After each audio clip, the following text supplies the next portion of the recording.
Someone we should be looking for is Nigel Sanoff. He's an international master hacker.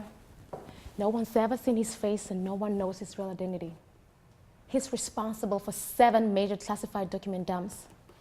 He staged his death and has been underground for the last 2 years. And now he's back.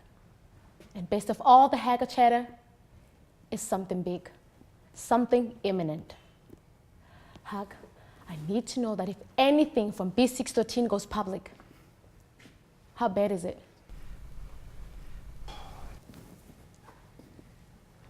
Let's just say we did things that would make it hard for you to sing the national anthem and mean it. Listen, B613 was a top secret, off-the-books program funded by the CIA. In the name of national security, we were the bad guys. Who in the agency knew about B613? No one. Crosby ran it off as a separate unit. We were walled off. How many names on that list besides yours? 5. We need to bring them in. Okay. These people, they do what I do. They're professionals, you understand? I understand. No, you don't want them here. Sanoff is bluffing. He doesn't know anything yet. If he did, he would have released the information about B613 already. So if no one else knew about the program then, one of the names on that list is someone who's going to give him documentation of B613. So however it works, however you call them in, I need you to do it now. Because one of those spies is the leak. And we're going to find out which one.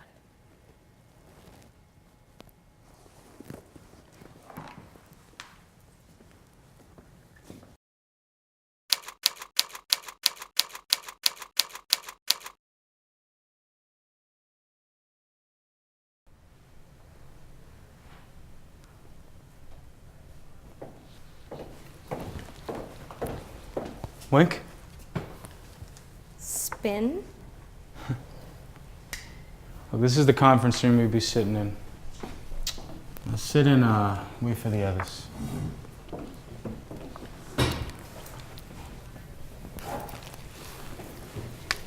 She goes by the name Maggie Andrews. She lives in Atlanta with a tax attorney husband and her 3 little girls. She was called Wink because she was a sniper. Whenever I saw her, one of her eyes was closed. That's Paul Gray. I worked with him in the 90s. He spoke 17 languages that can kill a man in at least that many ways.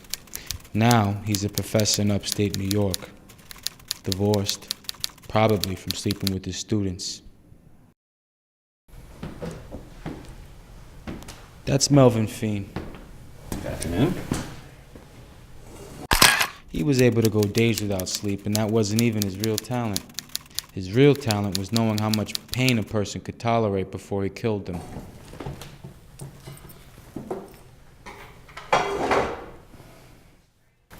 And that's Betsy Ray.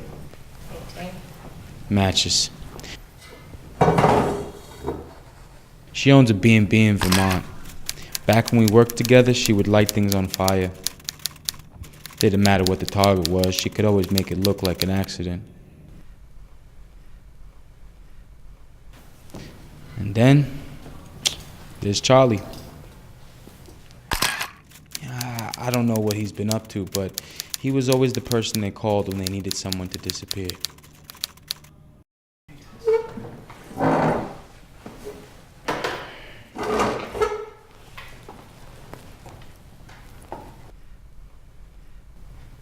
So if you had to guess, which one of them linked the documents to Sanoff?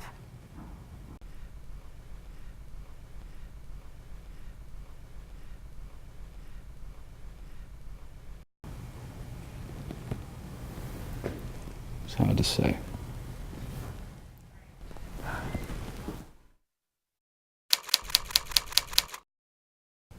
When is Sarnoff planning on publishing? 12 hours. Give or take. So we're right back where we started 10 years ago, on the run. I can't do this, I have kids. My oldest is 6 years old, and my youngest is barely out of diapers. They're little. I'm married. I can't go on the run. I own a business. My mother's sick. I'm the only person who can take care of her. I just got tenure. And I like my life now. I like who I am. I like this name, my house, my friends, my students. I can't leave her. I'm not running. This is why we all need to work together to stop this thing. Me by working my high-level contacts, you by resisting whatever urge you have to resolve this problem criminally. Why? Because it's not who you are anymore. B613 is over. You've made progress in your lives. Even if you were to track down Sanoff and kill him, he's got an army of hackers to take his place. It'll be just like being on the run. Is that understood? Good. You'll hear from me if there's something to report. Until then, no one leaves this room.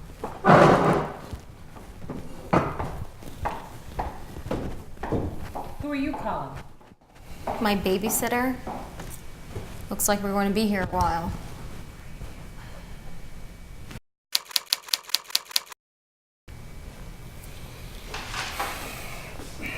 Excuse me.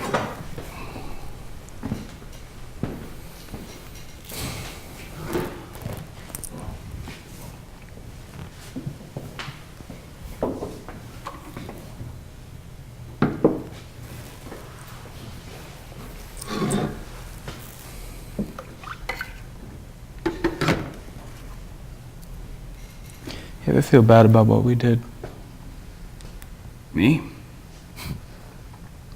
It's funny. When I went to medical school, I thought I could save some lives, make up for what we did.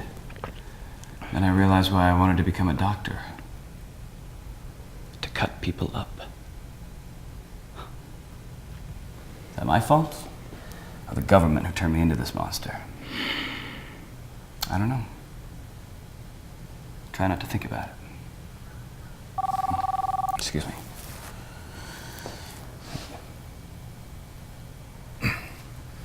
Dr. Blanchard? Yeah, I have the prescription number right here.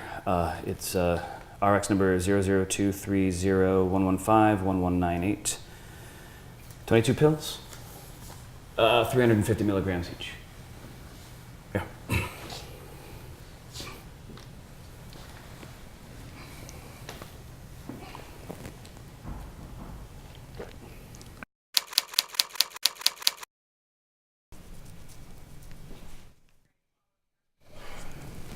Alright guys, we got about 8 hours left. I think we should start making calls and figure out where Sarnoff's hiding just in case. Olivia's on it, be patient. Patient? Every minute we waste in this room is another minute that mole goes deeper underground. Sarnoff isn't our problem. She's right. The problem is the source.